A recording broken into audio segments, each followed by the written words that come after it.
Hi friends, good morning to everyone. నేను ఈరోజు దొండకాయ మసాలా కర్రీ అంటే రెస్టారెంట్ స్టైల్లో గ్రేవీ కర్రీ ఎలా ప్రిపేర్ చేయాలో చూపిస్తాను. వచ్చేసాయండి. నేను దానికోసం ఒక హాఫ్ కిలో దొండకాయలు అయితే తీసుకున్నాను. ఇలా ఫ్రంట్ బ్యాక్ కట్ చేసుకున్నాను. దీన్ని 4 పీసులుగా మసాలా కర్రీకి ఎట్లా అయితే వంకాయ మసాలాకి ఎలా అయితే కట్ చేసుకుంటామో అలా కట్ చేసి పెట్టుకున్నాను. మొత్తం హాఫ్ కిలో దొండకాయలు, దానికి 2 మిర్చి, 2 టమాటా.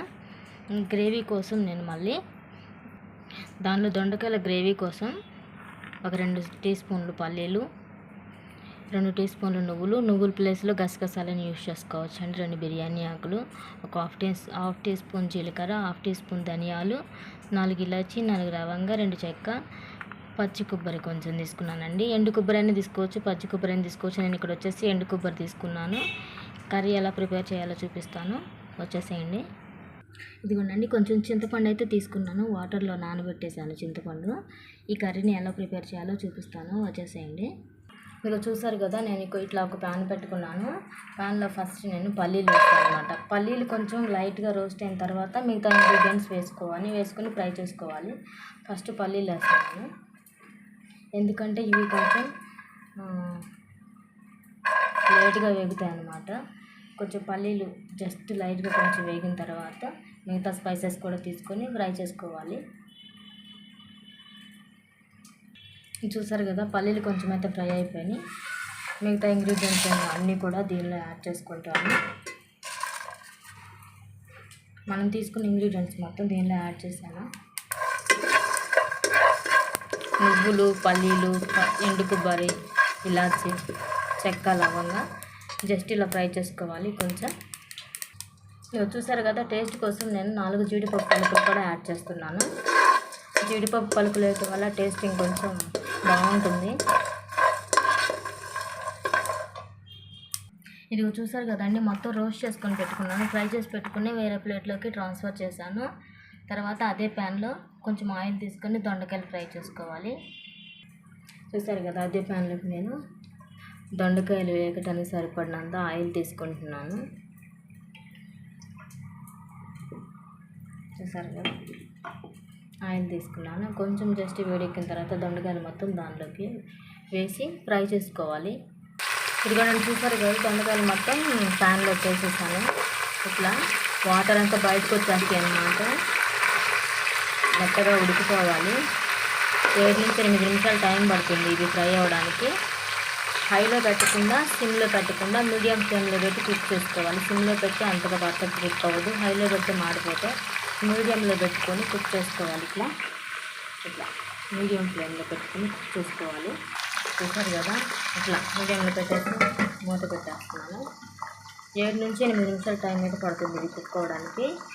నేను ఆల్రెడీ ఫ్రై చేసి పెట్టుకున్నా కదా, వీటిని నేను మెత్తగా పౌడర్ చేసుకుంటాను. ఇదిగో చూసారు కదండి, మొత్తం నేను మిక్సీ జార్లోకి ట్రాన్స్ఫర్ చేసుకున్నాను. ఇది ఒక రౌండ్ మిక్సీ పట్టిన తర్వాత నేను నానబెట్టుకున్న చింతపండు యాడ్ చేసి మసాలా అయితే రెడీ చేస్తాను. దీనైతే మధ్యలో ఇట్లా తిప్పుకుంటూ ఉండాలండి, ఎందుకంటే అడుగు వరకు మాడిపోతే మధ్యలో ఇట్లా తిప్పుకుంటూ ఫ్రై చేసుకోవాలి. అంటే ఇట్లా మధ్యలో తిప్పడం వల్ల మొత్తం దొండకాయ మొత్తం ఫ్రై అవుతుంది, లేదంటే ఒక వైపే కుక్ అవుతుంది. ఇది ఇట్లా మరీ మెత్తగా కాకుండా ఇట్లా పొడిలాగా పట్టుకోవాలి కోర్సుగా. దీనికి నేను ఇక్కడ నానబెట్టుకున్న చింతపండు కూడా యాడ్ చేశాను వాటర్తో పాటు. చూసారు కదండి, మెత్తగా ఫ్రై అయిపోయినాయి, ఉడికిపోయినాయి. వీటిని నేను వేరే దానిలోకి ట్రాన్స్ఫర్ చేసి పోపేస్తాను.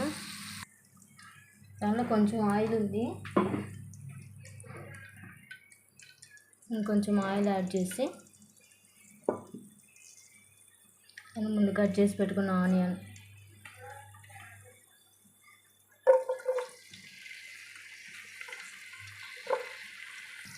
చూసారు కదా, ఆనియన్, కరివేపాకు, పచ్చిమిర్చి,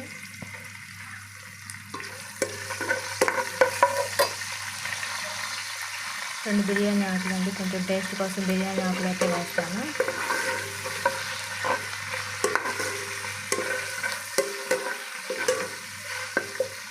దానిలోనే కొంచెం ఫ్రెష్గా ప్రిపేర్ చేసుకున్న అల్లం వెల్లిపాయ,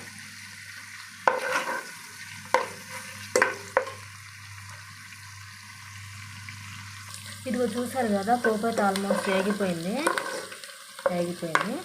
దీనిలోకి నేను కట్ చేసి పెట్టుకున్నా కదా టమాటాలు, ఒక హాఫ్ కిలోకి 1 టమాటా అయితే సరిపోతుంది. టమాటా తీసేస్తే అందులోనే ప్రిపేర్ చేసుకున్నాం కదండి మసాలా, చూసారు కదా మసాలా, దీన్ని ట్రాన్స్ఫర్ చేసేద్దాం.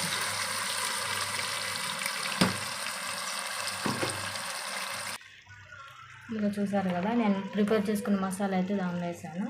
దానికి మన టేస్ట్ తగ్గట్టు సాల్ట్,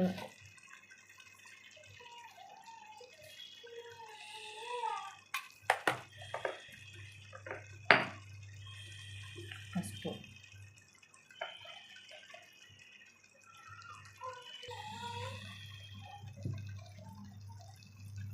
కారం.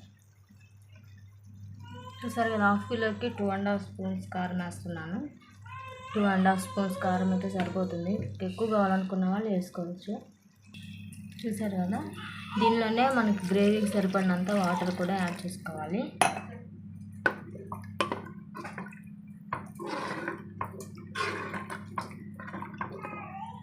వెంటనే చిక్కబడుతుంది, వాటర్ అయితే ఎక్కువ పడతాయి.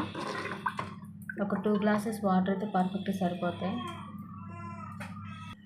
చూసారు కదా, నేను మసాలా ప్రిపేర్ చేసుకున్న తర్వాత 2 గ్లాసెస్ వాటర్ అయితే యాడ్ చేశాను. ఇది ఒక 2 నిమిషాలు కుక్ అయిన తర్వాత మనం ఫ్రై చేసి పెట్టుకున్న దొండకాయలు దీనికి యాడ్ చేసుకోవటమే. ఇంకా చూసారు కదా, వాటర్ యాడ్ చేసాము. 5 మినిట్స్ తర్వాత మనం ఫ్రై చేసి పెట్టుకున్న దొండకాయ ముక్కలు దీనిలో యాడ్ చేస్తున్నాను.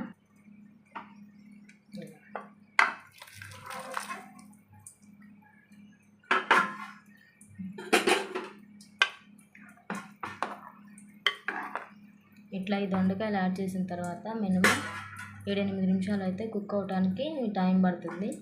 కుక్ అయిందంటే కరెక్ట్గా ఆయిల్ పైకి వచ్చేంత వరకు ఆయిల్ పైకి వచ్చేంత వరకు ఉంచాలా. ఆయిల్ పైకి వచ్చిందంటే అది పర్ఫెక్ట్ కుక్ అయినట్టు అనమాట. చూడండి, 7-8 నిమిషాలు అయితే ఖచ్చితంగా పడుతుంది.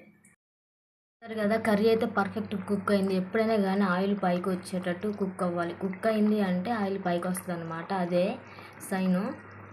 చూసారు కదా, కర్రీ పర్ఫెక్ట్ కుక్ అయిపోయింది. మీరు ట్రై చేయండి. కర్రీ ఎలా వచ్చిందో నాకైతే కామెంట్ చేయండి. థ్యాంక్ యూ ఫ్రెండ్స్, నా ఛానల్ని అయితే సపోర్ట్ చేయండి. Thank you so much.